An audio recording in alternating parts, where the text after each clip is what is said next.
آپ صلی اللہ علیہ وسلم نے 3 افراد کے متعلق قسم کھا کر کہا، میں ان افراد کے متعلق قسم کھاتا ہوں۔ نمبر 1، صدقہ کرنے والے کا مال کبھی صدقے کی وجہ سے کم نہیں ہوتا، لہٰذا تم صدقہ کیا کرو۔ نمبر 2، ظلم کرنے والے کو معاف کر دیا جائے تو مظلوم کی عزت بڑھتی ہے، لہٰذا تم معاف کر دیا کرو، اللہ تمہاری عزت بڑھائے گا۔ اور نمبر 3، جو شخص لوگوں کے آگے سوال کرتا ہے یعنی قرض مانگتا ہے تو اللہ تعالیٰ اس کی فقیری کو مزید بڑھا دیتا ہے۔ ایک اور حدیث نبوی صلی اللہ علیہ وسلم کا مفہوم ہے کہ 3 معاملات میں ہنسی مذاق کرنا بھی جائز نہیں۔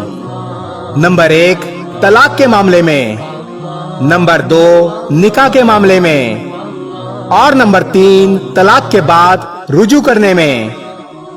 3 قسم کے افراد کی قیامت کے دن کوئی عبادت قبول نہ ہوگی۔